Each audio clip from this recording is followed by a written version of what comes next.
Здравствуйте, друзья! Сегодня очень провокационное видео. Разберем, что лучше, обычная стеклокерамика, либо индукционная плита. Я потратила очень много времени на сравнение данных плит. Информацию было непросто достать, потому что в открытых источниках, как правило, публикуется информация от производителя, либо от продавцов, которые, естественно, заинтересованы в увеличении продаж. Меня интересовал только реальный опыт людей, которые пользуются данными индукционными плитами, что им нравится, что им не нравится, какие они видят недостатки. Безусловно, индукционные плиты разные по стоимости, качеству, есть переносные, есть встраиваемые в кухню. Естественно, у вас часть каких-то недостатков может присутствовать, если вы купили индукционную плиту, часть может отсутствовать. Но я собрала наиболее распространенные. Наиболее часто задаваемый вопрос, а насколько индукционные плиты безопасны. По требованиям, все остальные приборы, которые находятся на кухне, они должны располагаться минимум на расстоянии полуметра от индукционной плиты, иначе поле, создаваемое индукционной плитой, может нарушить работу других электроприборов. По этой же причине люди, у которых есть кардиостимулятор, либо подобные приборы, должны полностью избегать контакта с индукционными плитами. Друзья, имейте в виду, что остальные приборы, которыми мы пользуемся, они имеют низкочастотное излучение, либо средней частоты. Они менее вредные для организма, нежели высокочастотное излучение от индукционной плиты. Поэтому степень воздействия данной плиты считается наиболее вредной, нежели от других приборов.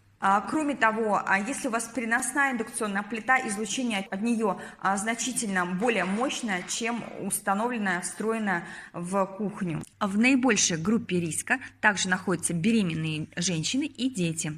Согласно официальной версии, от плиты нет излучения на расстоянии более чем 30 сантиметров. Но это не совсем так. Во-первых, ограничение для других электроприборов минимум полметра. Это уже заставляет задуматься. А второй момент. Все эти эксперименты проводились в идеальных условиях. Что это значит? Во-первых, посуда должна быть специально разработана для индукционных плит. Дно должно быть абсолютно гладеньких, без всякого рельефа. Если вы используете другую посуду, то излучение у вас будет однозначно более сильным и распространяться на большее расстояние. Посуда должна четко соответствовать размеру конфорки. Если посуда немножечко меньше, то, соответственно, часть излучения будет уходить вовне, и безопасное расстояние уже не 30 сантиметров, а значительно больше. Очевидно, соблюдать такие жесткие правила использования индукционной плиты очень непросто. Что касается переходников для другого типа посуды, на мой взгляд, это абсолютно бесполезная вещь, потому что из-за переходников эффект индукционной плиты сводится полностью на нет, а именно, например, быстрый нагрев воды. Поэтому с таким же успехом можно использовать обычную стеклокерамику без всяких переходников. Кроме того, в некоторых случаях при использовании переходников срабатывает система автоматического отключения индукционной плиты от перегрева. Также может произойти выгорание стекла. Не рекомендуется использовать металлические приборы для помешивания еды во время готовки, во избежание именно негативного влияния электромагнитного излучения на тело человека. Под индукционной плитой нельзя хранить никакие металлические приборы, так как они могут повлиять негативно на работу индукционной плиты.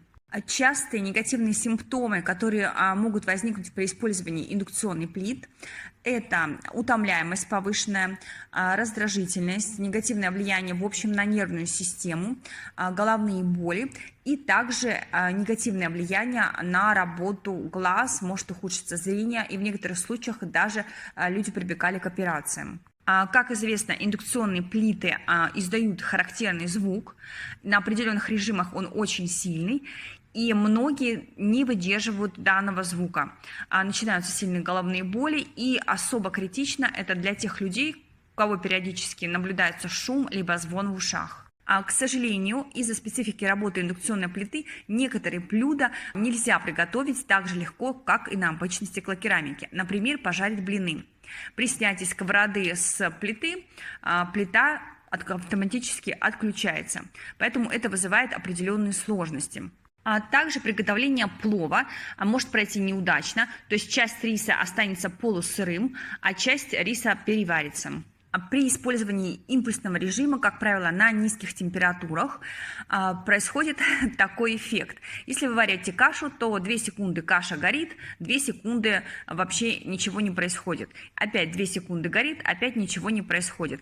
Это очень частый отзыв от покупателей индукционных плит. Индукционные плиты загрязняются меньше, нежели обычная стеклокерамика, потому что поверхность индукционных плит не нагревается. Однако даже покупные средства не всегда справляются с загрязнениями на индукционных плитах.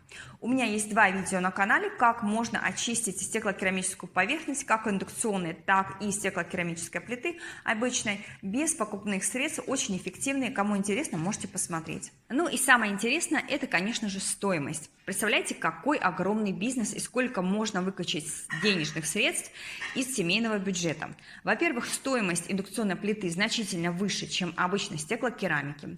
Дополнительно вам нужно приобрести специальную посуду, и она стоит прилично.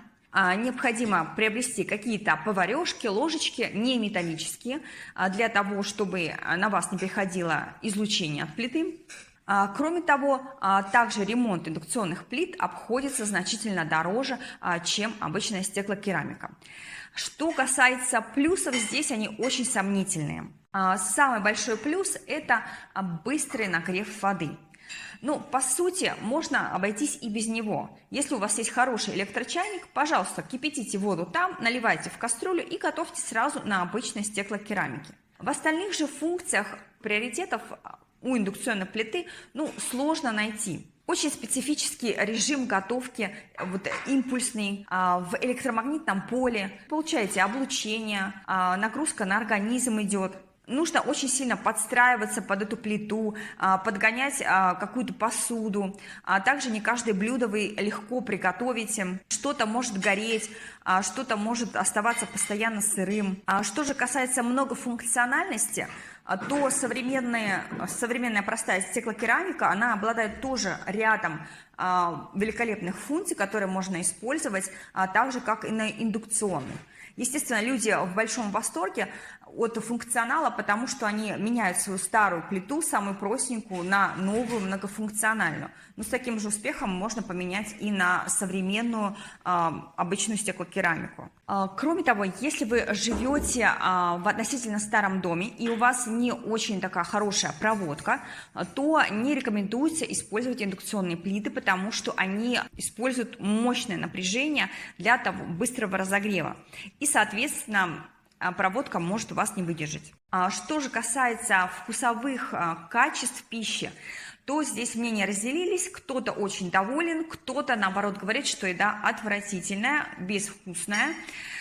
Кроме того, сам процесс приготовления еды на индукционной плите неестественный. Мы, по сути, помещаем еду в очень мощное электромагнитное поле.